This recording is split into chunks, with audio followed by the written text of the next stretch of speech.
Hey guys, welcome back to another exciting video. Today we are taking a look at the results, well not really because I lost the data, but the results of the World War II challenge, which was just to build something like a World War II bunker or something that was from World War II that was a structure, and I wanted to use it for a project this year. So let's check out the builds and I'll tell you about what I was planning. What is going on with this game lately? Okay, I think it's that exploding. Let's try to do it again. So this one right here doesn't like me. Oh, this one right here doesn't like me. I think I'm gonna have to take off the turret. I'm gonna take off the turret. So apparently, even when you set things to static, if they have sub-bodies, they freak out. See that? So annoying. So static doesn't really set things to static. I think I've said that 100 times. Things still freak out. The sub-bodies behave very strangely. But anyways, we're gonna go ahead and get started with this and, let things go crazy. So I'm going to start over here. This is the M134 bunker. Now, the reason I did this is that I want to start building out the world using some of the tools that the NSO has made to build out like structures and World War II structures around the world. So it doesn't change the landmass like the NSO is doing, but just changes like putting some features on the land. So, we'd have a bunker here, coastal bunkers or whatever, and have them be part of the game. So that means that I'd have to take this building into a 3D app, convert it, clean it up, make sure it's like optimized as possible, and then use the tools that the NSO developed, I think Leopard, and import it into the game as like just a building. And that lets you actually place objects like that hangar without having impact on frame rate because the physics aren't being applied like they are in game. So when you build something in Stormworks, I think it's a combination. So I think it's a combination of this structure not being optimized when it's being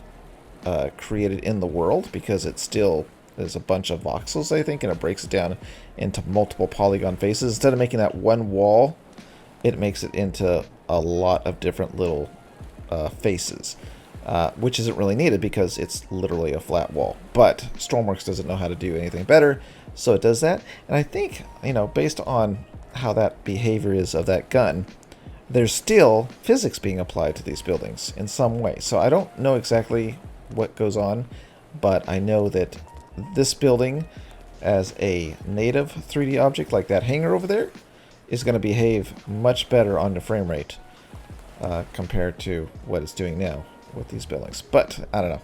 That's just my opinion, my thoughts, and I didn't make the game, so there you go. But I do know that the NSO is frame rate friendly. Alright, so we're going to check this out. This is the M134 bunker, and this is by and McNab1. And so this is just a structure. There's no windows. It's kind of a strange bunker. I don't know if there was supposed to be anything else to this, or is this just a hiding place? Because there's no guns, no gun ports. So it's interesting, but I don't know how this would fit in the world unless it was like maybe an objective or something like that. I don't know. To try to take the bunker, but still, it's just weird that it doesn't have any gun ports. But maybe that's how it was. The next thing is the M219 gun bunker, and this is also by and McNab1. And this gun is supposed to go over there, and I can't really see. Okay, it's got ladders, and it goes up there. I don't want to go up there because I'll probably shake to death. But let's check out the bunker and see it. Like, just trying to place this thing in there, it didn't want me to do it. I tried it several times. So here is the bunker. We've got a gun port here. We've got downstairs. Really? Do I have a flashlight? Oh, I can't go downstairs. That is one thing to note about when building these kind of objects, is that you want to let's how you get out of here. You want to, let's come over here. You want to extend your bottoms of these things. So the bottom of that one, the bottom of this one, actually the bottom of all these objects that I've loaded. You want to extend them below the ground with just walls, because when you place something in the world, as you can see from this land, it's not even, it's not flat.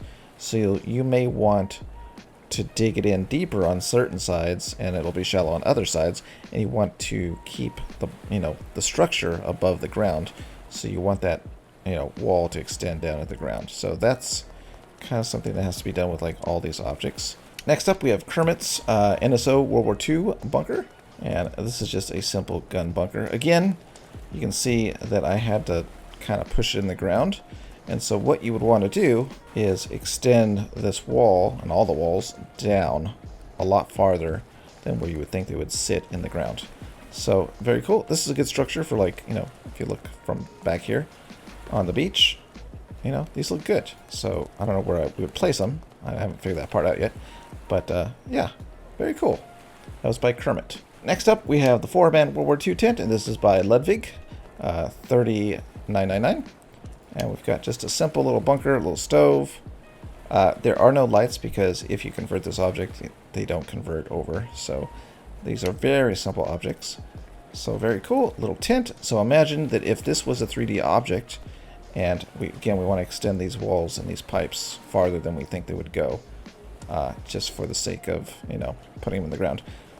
We could place these, several of these, in the 3D, as a 3D object in the world, and we wouldn't have impacts. We could build a whole camp with something like this, and it would be very, very cool. So anyways, let's move on to the... I keep hitting that flashlight every time I try to change my webpage to see what the next thing is. Giant gun battery. And this is by Kizera, and you can see it has a big gun on top. It's got the little guns on the side. Again, see how it doesn't extend? So this is an example. I would want to extend this wall down into the ground. See that? You understand what I'm saying? This one's probably the best example because you can see how it's sitting flat on the the uneven ground. Okay, let's check it out inside here. Okay, so we have this side, which is very cool. There's a gun battery in there. I like this door. I like how this is done. Do these open? Oh, they do. But they're just for, like, props. For, like, how you open the door. So that's cool. Let's go inside here and see what we got. Okay. Some bunks. Interesting. I don't know what that's for. I guess it's like a bottom thing. And so he made the gun static, of course, because multiple pieces are not good. But imagine, if you will, these static pieces around the world.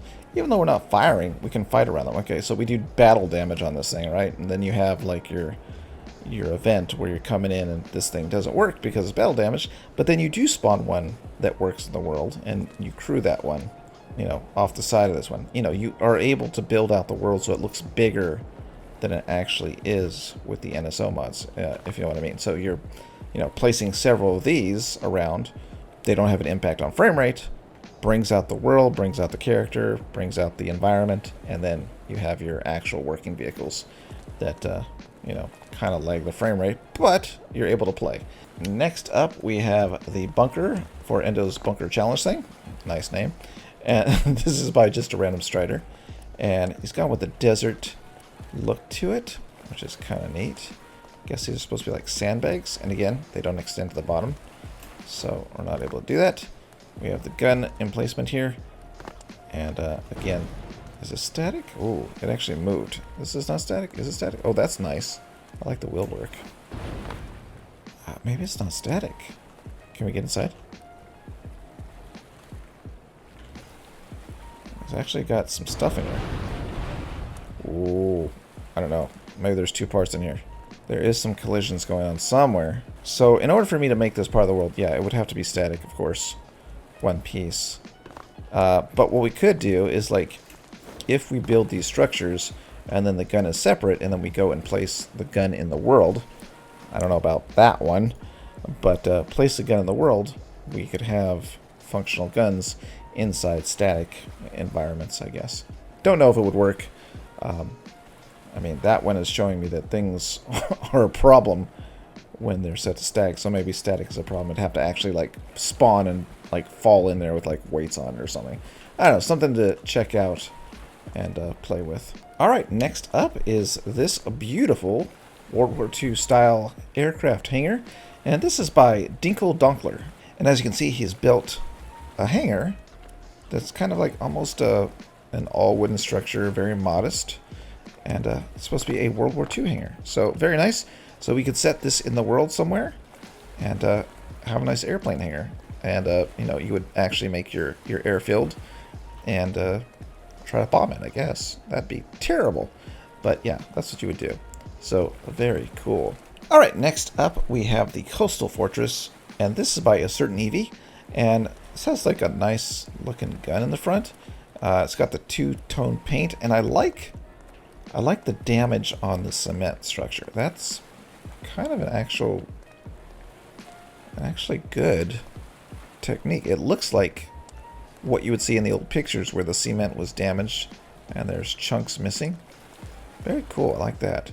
And then we got the two-tone. And I was able to put this one into the ground. I don't know if it actually extends on purpose, but it extended enough that I could, you know, place it in the ground. And I could probably place it even deeper, but I just wanted to put it here. So let's go up these stairs, check out the inside, if there is an inside. And, oh, this is kind of neat. Alright. Okay, it's empty inside, so what we would do is if we want supplies and shells and all that good stuff. This is all me making this up. I don't know for sure. But I think we would place everything in later once this thing is in the 3D world, or once this is in the Stormworks world as a 3D object. So then we have our bunker, and we have all these rooms that we could populate with, you know, supplies or whatever. How do I get out of here? Oh, wait, it goes deeper? I'm never going to find my way out here. So, yeah, this is cool. Imagine trying to clear this bunker. Ooh. Oh, wow. I got out. Through the gun. Neato. Okay. Is there anything in the gun? No. Just a static thing with guns. Very cool. That's exactly what I was looking for. So I could convert this thing, and we could place this bunker into the world. Alright, our final thing is way over there. You see those? Those are the Maunsell. I don't know if I'm saying that right. Maunsell Seaforts, and these are by a Happy Chicken 97. So let's fly over there. So there we go. So this has ropes. I don't think those would render out if I put them in 3D, so I'd have to like maybe rebuild some polygons or something. I don't know. Not really good with the 3D program yet. I have to ask Clara for help. But yeah. So these are a real thing off the coast, I think, of Britain. Where are they at? Let me look them up. The Maunsell Seaforts are in the United Kingdom. I think there were like 1, 2, 3, 4, 5, 6, 7 of them, it looks like, and even a few different kinds. I think most of them are falling apart, but I guess there's 1 or 2 that are still kind of there. But yeah, he built these, and these are really cool. They look nice. I'm going to pull out, and we'll be able to see them from a different view. But look at this. I like these used as lights. They look good. And then we come up here. Whoa! Almost went down there. Come up here. Come up here. Oh, I have to duck down right there. And now we're on top. And then there's the other one. So, very cool. So, I'm going to be experimenting. It's going to take me a while to figure out how to do things. But I would like to start building out the world with a World War II theme. And I don't know what it's going to take. I do know that it's a pain in the butt to convert these objects and clean them up to make them super optimized. I don't know which things render and what things do render, but you know, it'll be a process. But I wanted to do that so we have an interesting world to play in when we're doing our sub hunts and maybe our land battles and stuff like that. And I've got some stuff that I want to show you that is not ready yet because Charlizard has been chugging away at it, so it should be fun. All right, let me take away from the outside and we'll see what this looks like. Alright, so here are the Seaforts. I could actually place more than one of these around the world. That'd be pretty cool. And then in the back, we have the bunkers. So, as I said, it's going to be a learning process to get these into the game the way I want. But thank you to those who submitted these builds, and we'll see what we can do with them. And it'll be a while, but we're going to do something with these things. So stay tuned, and we'll revisit these at a later date. Alright, that's it for today. If you've done so already, hit the bell so it goes ding dong when I upload a video. And if you have subscribed, please consider doing so. And I will see you next time.